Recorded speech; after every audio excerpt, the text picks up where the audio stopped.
लोग बड़े बड़े काम करते हैं और कई लोग सोचते रहते हैं कि हमें यह काम करना है, लेकिन वह कर नहीं पाते हैं। उनके अंदर कमी क्या होती है? आत्मविश्वास की कमी होती है। इसको क्या बोलते हैं? आत्मविश्वास को क्या बोलते हैं? एक होता ना कॉन्फिडेंस, होता ना।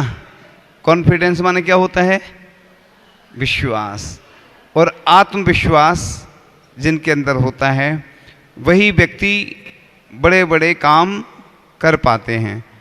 कई लोग ज़िंदगी भर सोचते रहते हैं हम ऐसा करें। देखो, व्यक्ति व्यापार में दिन भर मेहनत करता रहता है तो उसको कुछ नहीं लगता। धार्मिक क्षेत्र में अगर मेहनत करना हो तो वो नहीं करेगा, क्योंकि उसको उतना लाभ नहीं दिखता है। लेकिन कई लोग व्रत उपवास करते हैं तो अंदर से उनके अंदर वह शक्ति जागृत होती है, क्योंकि दिन रात खाने वाले उपवास करें ये अपने आप में बड़ी बात होती है। साधु संत तो एक आसन कर ही रहे प्रतिदिन और वो उपवास कर लेते हैं तो उनको अभ्यास रहता, अंतराय भी आते रहते हैं।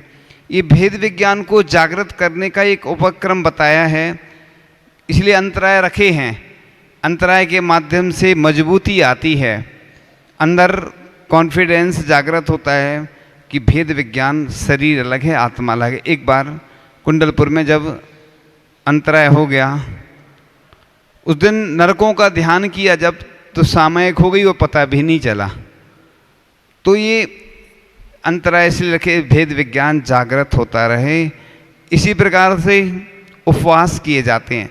गृहस्थ भी अभ्यास क्यों करता है उपवास का? कि सल्लेख ना लेना है, समाधि लेना है, आरिका बनना है, मुनि बनना है, ये लक्षुल्लक बनना है, तो अभ्यास जरूरी है।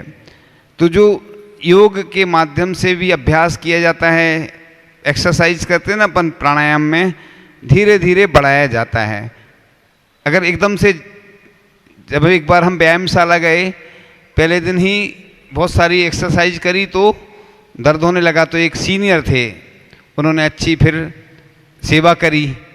हम खुश हो गए, हमने कहा ये अच्छा तरीका है, इधर सीनियर लोग भी अपनी सेवा कर रहे हैं।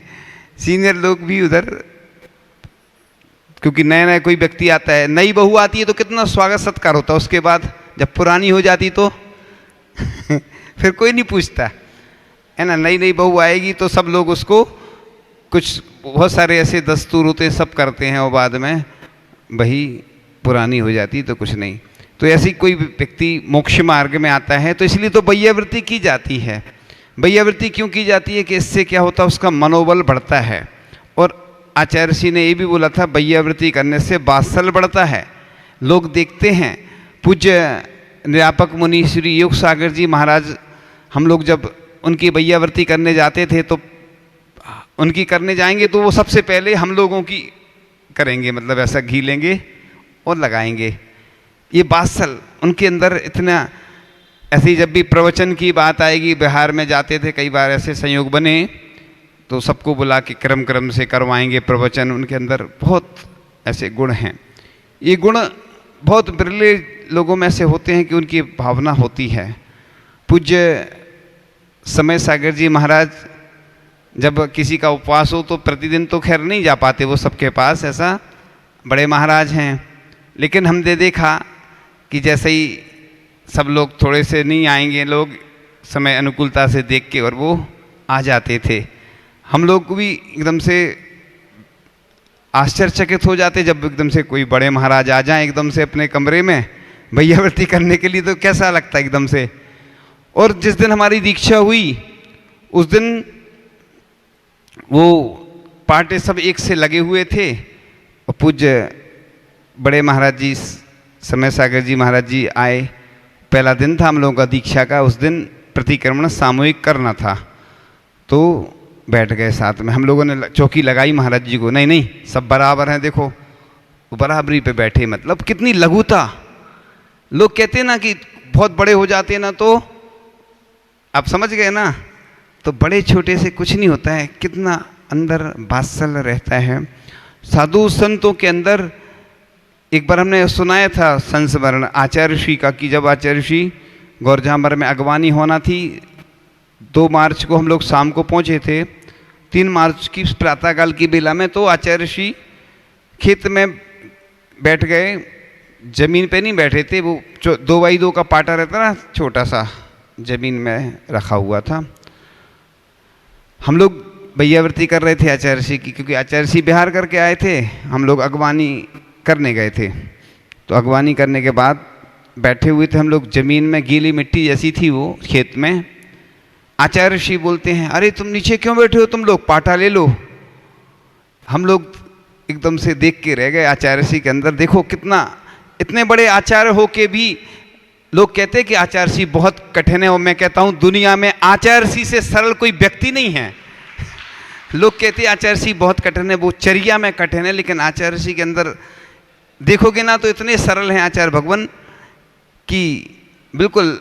अब बताओ, जो अपने शिष्यों से कह रहे हो कि तुम पाटा ले लो, मतलब खुद नीचे बैठे हैं इतने छोटे से पाटे पर, ये कहलाता है कि उन्हें कोई वो नहीं है कि मतलब कहीं भी बैठ जाते, तख्त पे बैठ जाएंगे, कोई ऐसा नहीं कि सिंहासन पे ही बैठे हैं। सरलता, सहजता उनके अंदर, पूज्य ज्ञान सागर जी महाराज जी जैसी सरलता, सहजता उनके अंदर आती गई। ये सबसे बड़ी बात होती कि इतने उच्च पद पर पहुंचकर भी व्यक्ति बिल्कुल सहज सरल रहे, ये सबसे बड़ी बात है। नहीं तो कोई देखो, अब थोड़ा सा कोई को पद आ जाए, कोई पैसा बढ़ जाए तो बोलते ना दौलत की 2 लात। 2 लात, लात माने पैर होते ना। दौलत आती है सीने पे लगाती है तो अकड़ कर चलने लगता है, और दौलत जब जाती है तो पीठ पर लगाती है, व्यक्ति की कमर झुक जाती है। तो दौलत की 2 लात, मतलब लात माने पैर, 2 पैर होते हैं दौलत के। एक जब आती है तो इधर लगाती है, व्यक्ति अकड़ कर चलने लगता है। जब दौलत जाती है तो पीठ पर लगाती है वो दौलत, तो व्यक्ति झुक जाता है, कमर झुक जाती है। तो इस प्रकार से सरलता, सहजता जिनके अंदर होती है, तो इस प्रकार हर व्यक्ति चाहता है कि उसे ज़िंदगी का हर सुख मिले। कोई भी व्यक्ति दुखमय जीवन नहीं जीना चाहता है। विश्वास कीजिए कि आप पहाड़ हिला सकते हैं, नदियों के मुख को भी मोड़ सकते हैं, और आप वाकई ऐसा कर सकते हैं। ज़्यादातर लोगों को यह आत्मविश्वास ही नहीं होगा कि उनमें ऐसी क्षमता भी मौजूद है, क्योंकि ऐसा कहते हैं कि आत्मा में अनंत शक्ति है। एक दुबला पतला व्यक्ति भी ट्रक खींच लेता है, आपने सुना होगा, सुना कि नहीं? दुबला पतला आदमी ट्रक खींच लेता दांतों से। अब कहाँ से आ गई शक्ति? अब देखो, महिलाएं घर का काम दिन भर करती रहती, नहीं थकती, और अभी कोई ऐसी चीज़ बोल दो तो उसके लिए अभी बीमार हैं। बच्चे हैं, बच्चे देखो स्कूल जाना हो ना तो बहाने बनाते बच्चे, कहते आज पेट में दर्द है। एक व्यक्ति था तो वो सर्विस करता था, तो क्या है छुट्टी नहीं मिलती थी, तो कहता था आज चाचा ख़त्म हो गए, आज चाची ख़त्म हो गई। अब लोग तो 10 कॉमन सेंस वाले जो समझते हैं बड़े अधिकारी, वो पागल थोड़ी रहते, वो सब समझते हैं। तो वो कहते तुम्हारी कितनी चाची है ऐसी खत्म तुम्हारी कितनी चाची है, मतलब 2 लोग छुट्टी लेने के लिए ऐसे बच्चे कहते हैं ना आज पेट में दर्द है, आज ये स्कूल नहीं जाना। कुछ बच्चे जो पाठशाला में पढ़ते हैं, शाम को क्लास लगती ना, तो हमारे पास आ जाते हैं, घूमते रहते।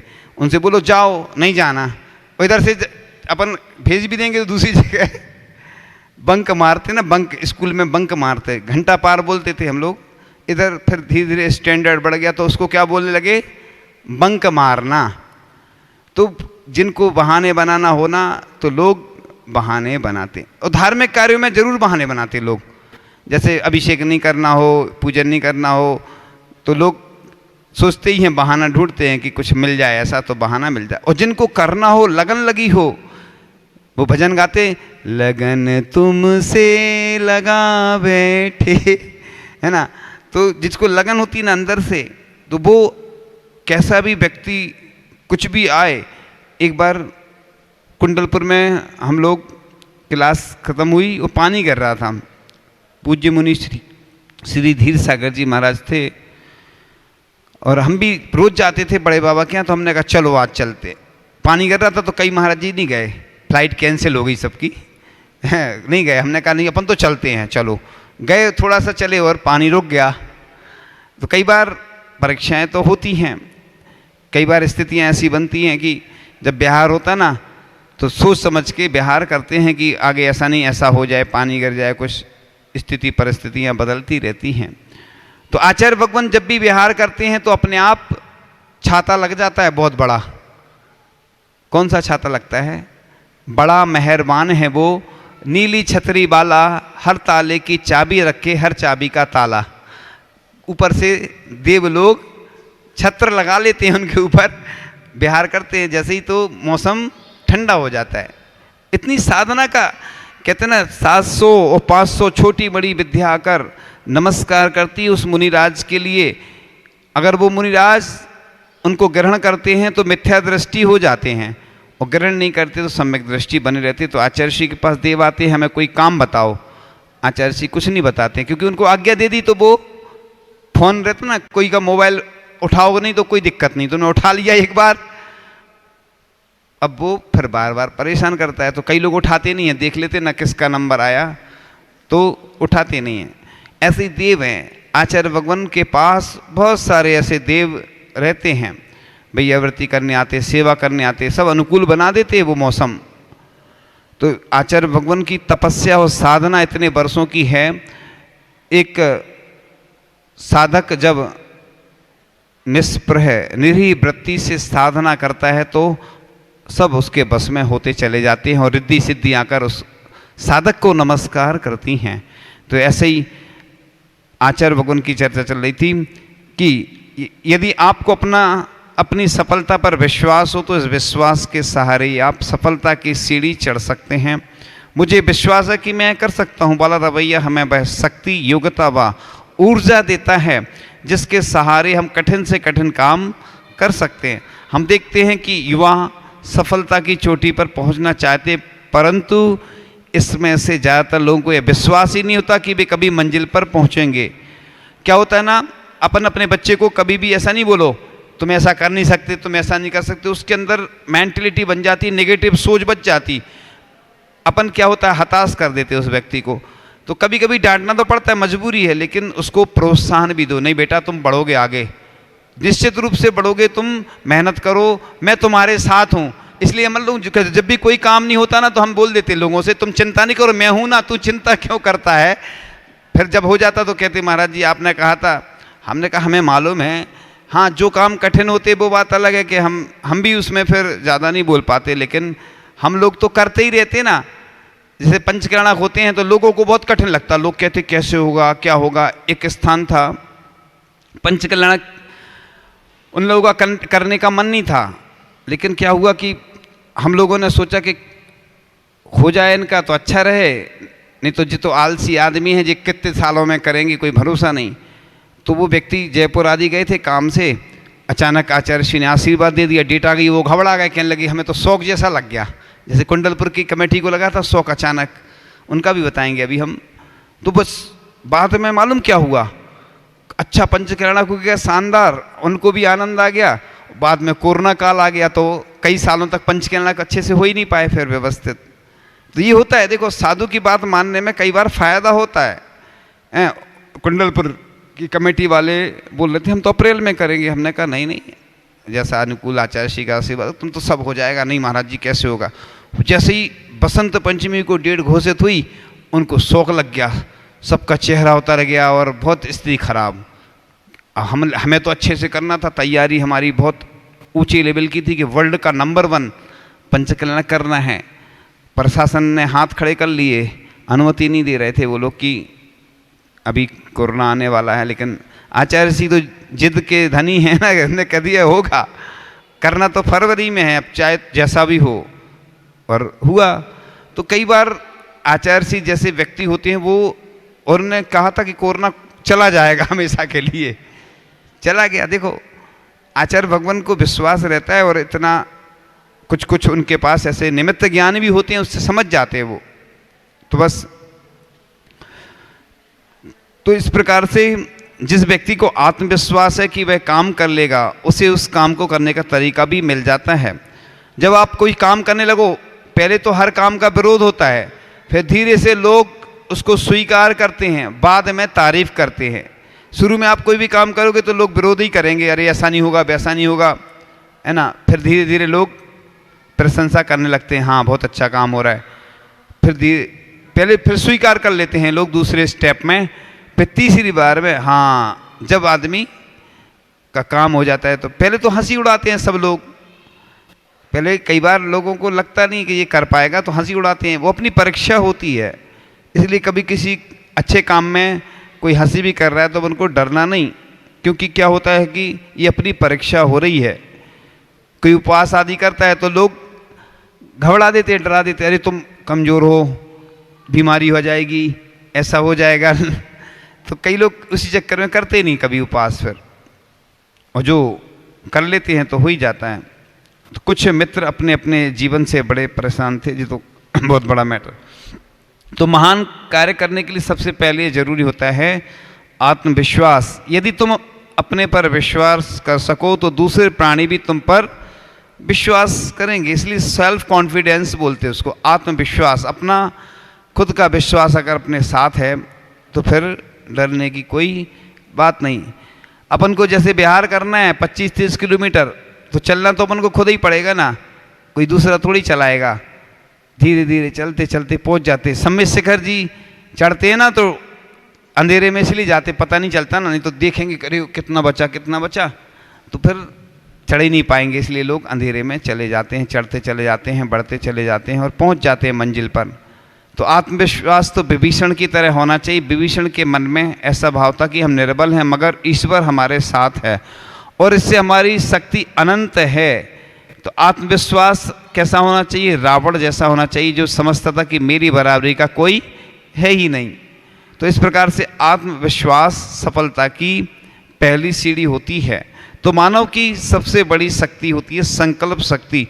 जो मंत्र फेरे जाते हैं ना, मंत्र में संकल्प लिया जाता है 1.25 लाख जाप का, क्योंकि क्या होता है ना, जब तक संकल्प नहीं लोगे तो जाप नहीं मानी जाती। उससे क्या होता है कि निश्चित रहता है। सामयिक में लिखा ना, चोटी बांधो, उस रत्नगंज साहब का चार में आता है, या हम लोग चारों दिशाओं में आवर्त करके बैठते हैं कि 48 मिनट की सामयिक करना, उठना नहीं है। अब चाहे कोई भी तूफान आए, बाधा आए, परेशानी आए, बस चारों दिशाओं में नमस्कार करके बैठ जाते हैं। चारों दिशाओं में जितने भी कृत्रिम अकृत्रिम चैत्यालय हैं, गणधर हैं, साधु हैं, चैत्यालय आदि सब की वंदना करके चारों दिशाओं में संकल्प लेके बैठ जाते हैं कि 48 मिनट बैठना है। 10-12 मिनट पाठ कर लेते हैं, सामयिक पाठ, 1 घंटा की सामयिक हो जाती। 5 माला फेर लेते हैं, 10-10 मिनट की एक माला एवरेज में होती है, तो 50 मिनट में 5 माला हो जाती हैं। तो अपन इस मंदिर का भी चिंतन कर सकते हैं, एक एक वेदी का, एक एक भगवान का, ऐसे करके भी अपनी सामयिक हो जाती है। वो ध्यान के माध्यम से, चिंतन के माध्यम से सामयिक पूरे मंदिरों की वंदना, कहीं भी जिस जिस मंदिर के आपने दर्शन किए हैं, कहीं और भी हों, उन मंदिरों की वंदना करके अपन सामयिक कर सकते हैं।